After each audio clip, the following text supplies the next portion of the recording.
Hello friends, आप सभी का स्वागत है आपके अपने YouTube channel GK the knowledge में। इसमें हम आज बात करेंगे वायुमंडल की संरचना के बारे में, क्योंकि अब तक हमने देखा था उसके संगठन के बारे में और आज हम बात करने जा रहे हैं वायुमंडल की संरचना के बारे में।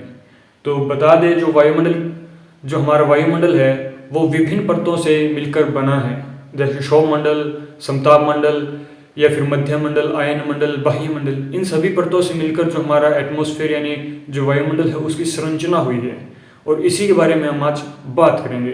तो जो हमारा टॉपिक आज का वो है वायुमंडल की संरचना। वायुमंडल की संरचना। वायुमंडल की संरचना के बारे में हम बात करेंगे कि इसमें जो हमारा वायुमंडल है, जो ये हमारी अर्थ है, अर्थ, और इसके जो चारों ओर जो हमारा वायुमंडल फैला हुआ है, ये वायुमंडल जो है विभिन्न परतों से मिलकर बना है। एटमॉस्फेयर, जो हमारा एटमॉस्फेयर है, ये विभिन्न परतों से मिलकर बना है और वे परतें कौन कौन सी है उनके बारे में हम बात करेंगे। तो सबसे पहले आती है हमारी सौरमंडल। पहला आता है हमारा सौरमंडल।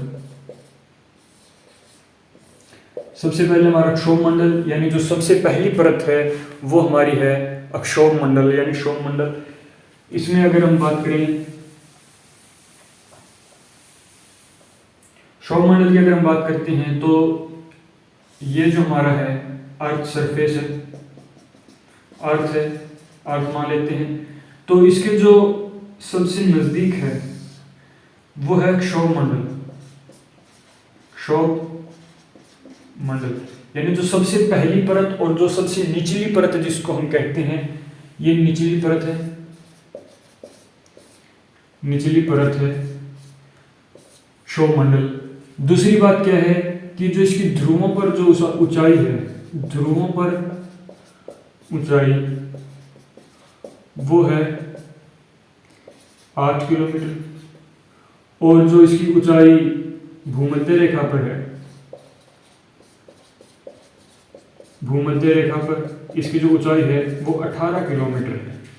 मतलब एक ध्रुवों पर 8 किलोमीटर और भूमध्य रेखा पर इसकी ऊंचाई 18 किलोमीटर है। अगर हम इसकी औसतन की बात करें, औसत की बात करें तो ये 16 किलोमीटर की इसकी ऊंचाई, अगर हम औसतन में देखते हैं तो 16 किलोमीटर ऊंचाई पर स्थित है सौरमंडल। हमारी अर्थ से, जो हमारी अर्थ की जो ऊपरी परत है उससे 16 किलोमीटर तक सौरमंडल उपस्थित है। और इस सौरमंडल में क्या होती है, सभी मौसमी घटनाएं होती है। मौसमी घटनाएं,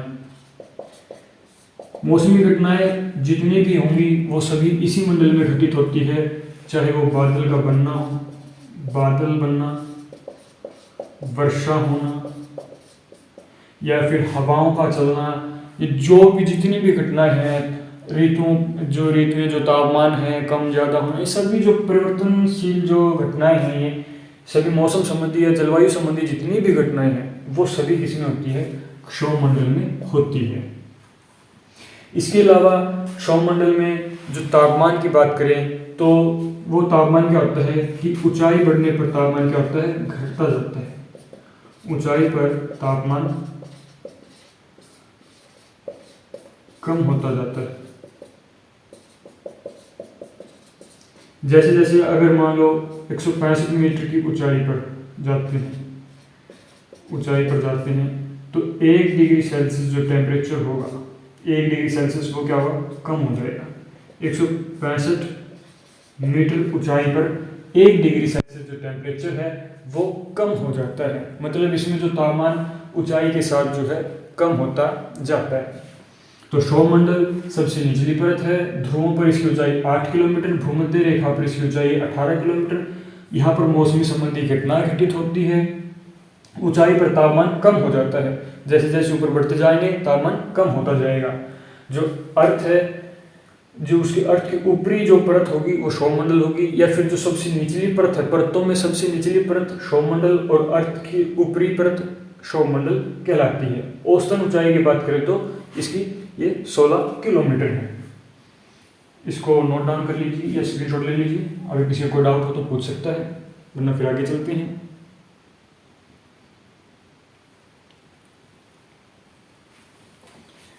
फिर आता हमारा दूसरी जो परत आती है वो है समताप मंडल।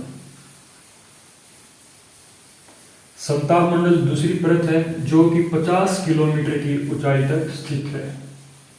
50 किलोमीटर। यहां पर अगर दूसरी परत की बात करें तो ये दूसरी परत मान सकते हैं, जिसको हम कहते हैं समताप मंडल। तो हमारी जो दूसरी परत आती है वो है समताप मंडल। समताप मंडल से हमें पता चल रहा है कि यहाँ पर जो तापमान है वो समान रहता है, या फिर इसकी ऊंचाई की बात करें, यह परत 50 किलोमीटर की ऊंचाई तक स्थित है।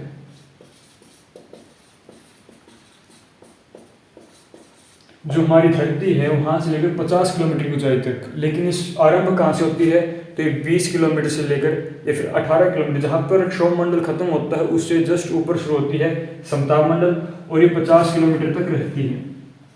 50 किलोमीटर और ये है हमारी 18 किलोमीटर। ठीक है, तो समताप मंडल है, इसका पता चल रहा है कि यहाँ पर जो तापमान होगा वो क्या होगा, समान रहता है। लेकिन समान रहता है, लेकिन 20 किलोमीटर के बाद क्या होता है, यहाँ पर तापमान जो है बढ़ने लगता है। तापमान क्या होता है, 20 किलोमीटर के बाद यहाँ पर जो तापमान है वो बढ़ने लगता है। तो तापमान यहाँ पर बढ़ता है क्योंकि यहाँ पर जो है ओजोन परत पाई जाती है। ओजोन परत, तापमान बढ़ने का कारण है ओजोन परत, क्योंकि यह जो पैराबैंगनी किरणें आती है सूर्य से, पैराबैंगनी किरणों को अब्जॉर्ब कर लेती है, और अब्जॉर्ब करती है तो यहाँ पर जो है तापमान क्या हो जाता है, बढ़ जाता है।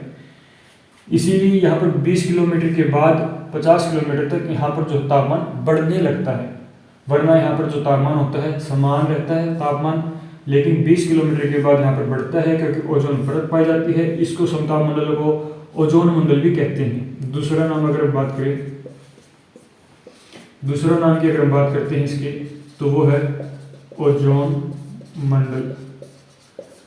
ओजोन मंडल है इसका दूसरा नाम। इसके बाद बात करते हैं यहाँ पर जो घटनाएं होती है,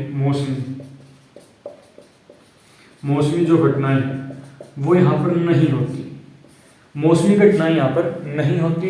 यह अनुकूल है किसके लिए, हवाई जहाज के लिए।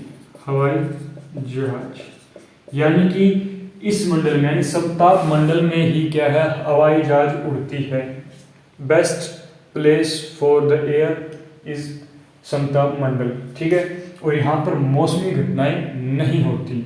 और ओजोन मंडल इसका दूसरा नाम है, समताप मंडल है, इसलिए यहाँ पर तापमान समान रहता है, लेकिन 20 किलोमीटर की ऊंचाई के बाद यहाँ पर तापमान बढ़ने लगता है। कारण क्या है, कारण ओजोन परत है। ओजोन परत क्या है, क्योंकि यहाँ पर जो सूर्य की किरणें आती हैं उनको अब्जॉर्ब कर लेती है, और अब्जॉर्ब करती है तो यहाँ का जो तापमान है वो बढ़ने लगता है।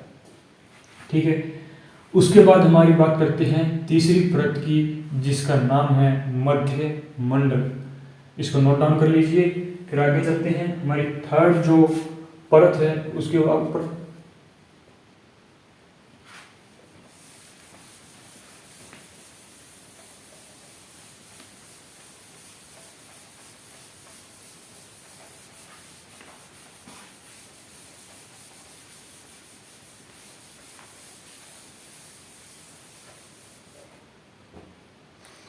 बात करते हैं। तीसरी परत यहाँ पे आती है मध्य मंडल। मध्य मंडल जो आती है वो 80 किलोमीटर तक होती है।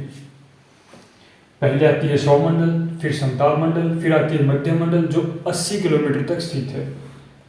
तीसरी पर आती है हमारी कौन सी, मध्य मंडल। तो इसकी ऊंचाई आपको पता चल गया, इसकी जो ऊंचाई है वो है 80 किलोमीटर तक इसकी ऊंचाई है। यहाँ पर जो टेम्परेचर है, यानी जो तापमान है, वो है ऊंचाई के साथ साथ घटता है। टेम्परेचर डिक्रीज होता है किसके साथ, हाइट के इंक्रीज के साथ। जब हाइट बढ़ती है तो तापमान क्या होता है, इसमें कमी आती है, तापमान कम होने लगता है।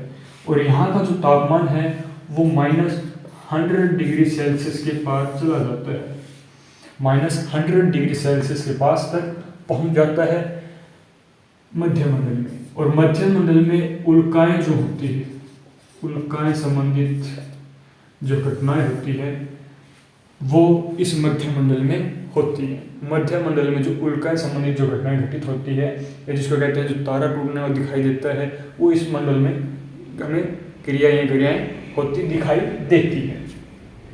तो मध्यमंडल की ऊंचाई 80 किलोमीटर तक है। यहाँ पर तापमान घटता है, ऊंचाई मतलब जिस तरह हम ऊंचाई पर बढ़ते जाते हैं तो तापमान कम होने लगता है और -100 डिग्री के आसपास यहाँ का जो तापमान है वो पहुँच जाता है। और यहाँ पर उल्काएं संबंधित जो घटनाएं घटित होती है। फिर इसी में नेक्स्ट हमारी परत आती है जो है जिसको हम कहते हैं आयन मंडल। आयन मंडल या इसको तापमंडल भी, दूसरा नाम इसका तापमंडल भी है, तापमंडल, आयन मंडल या फिर तापमंडल। इसके जो परत आती है मध्यमंडल के बाद आती है और ये 640 किलोमीटर की ऊंचाई तक स्थित है, जिसको हम कहते हैं तापमंडल। फिर आता है तापमंडल जिसको आयन मंडल भी कहते हैं। आयन मंडल क्यों कहते हैं, क्योंकि यहाँ पर जो तरंगे हैं वो परावर्तित होती हैं, तरंगों का परावर्तन, रिफ्लेक्शन ऑफ वेव्स। यहाँ पर तरंगें परावर्तित होती है ताकि जो हमारे रेडियो प्रसारण है उसमें सहायक होती हैं। रेडियो प्रसारण में सहायक होती हैं। यहाँ पर जो तरंगों का परावर्तन होता है इसको तापमंडल भी कहते हैं। और यहाँ पर जो है तापमान बढ़ने लगता है, हाइट के साथ साथ जो टेम्परेचर है वो भी क्या होता है, बढ़ने लगता है। और यहाँ का जो टेम्परेचर है वो मेरे ख्याल से 1480 डिग्री सेल्सियस तक पहुँच जाता है। तो आयन मंडल जिसको हम तापमंडल भी कहते हैं और यहाँ पर तरंगों का परावर्तन होता है जो हमारे रेडियो प्रसारण में सहायक होती है। यहाँ पर हाइट बढ़ने के साथ साथ टेम्परेचर भी बढ़ने लगता है और यहाँ का जो टेम्परेचर है वो अमूमन 1480 डिग्री सेल्सियस के पार चला जाता है। तो ये आयन मंडल था। इसके बाद आता हमारा अंतिम जो परत है वो हमारी है बाह्य मंडल, या फिर कह सकते हैं उसकी कोई सीमा ही नहीं है, बाह्य मंडल। बाह्य मंडल जो है हमारा अंतिम मंडल है, यानी हमारी अंतिम परत है बाह्य मंडल। और यह यहाँ पर जो वायु होती है वो भी विरल मात्रा में होती है, यानी वायु होती ही नहीं और ये अंतरिक्ष में कम मिल जाता है, पता ही नहीं चलता। तो ये बाह्य मंडल, ये अंतरिक्ष से जुड़ी हुई चीज़ समझ सकते हो कि बाहरी चीज़ होगी। यहाँ पर जो है ये पता ही नहीं यहाँ पर वायुमंडल कब खत्म हुआ और कब अंतरिक्ष शुरू हुआ। तो ये अंतिम है, बाह्य है, इसकी कोई सीमा नहीं है, ये सीमा विहीन है। और यहाँ पर जो है हवा जो है, वायु जो है वो विरल मात्रा में या होती ही नहीं, यहाँ पर वायु खत्म हो जाती है, इसको बाह्य मंडल कहते हैं। इसकी कोई अंतिम सीमा निश्चित निर्धारित नहीं हुई है अभी तक। और यहाँ पर कह सकते हो कि आप सैटेलाइट्स, आर्टिफिशियल जो सैटेलाइट्स हैं, आर्टिफिशियल सैटेलाइट्स यहाँ पर होते हैं। जो हमारे आर्टिफिशियल सैटेलाइट्स हैं जैसे आर्यभट्टा या फिर और भी बहुत सारी सैटेलाइट्स हैं वो यहाँ पर पाई जाती है। तो इस प्रकार जो हमारी अर्थ है उसके एटमॉस्फेयर में ये 5 परतें पाई जाती है हमारे वायुमंडल, और इन्हीं को हम वायुमंडल की संरचना कहते हैं जो कि विभिन्न परतों से मिलकर बना है। पहले आती है क्षोभमंडल, फिर समतापमंडल, फिर मध्यमंडल, तापमंडल और बाह्य मंडल अंतिम है। सबसे ऊपरी परत की बात करें तो बाह्य मंडल, सबसे निचली परत की बात करें तो क्षोभमंडल। तो इस प्रकार वायुमंडल की संरचना का ये टॉपिक हमारा कंप्लीट होता है। आई होप आपको ये वीडियो पसंद आई होगी। अगर ये वीडियो पसंद आए तो लाइक शेयर सब्सक्राइब करना ना भूलें। धन्यवाद। जय हिंद।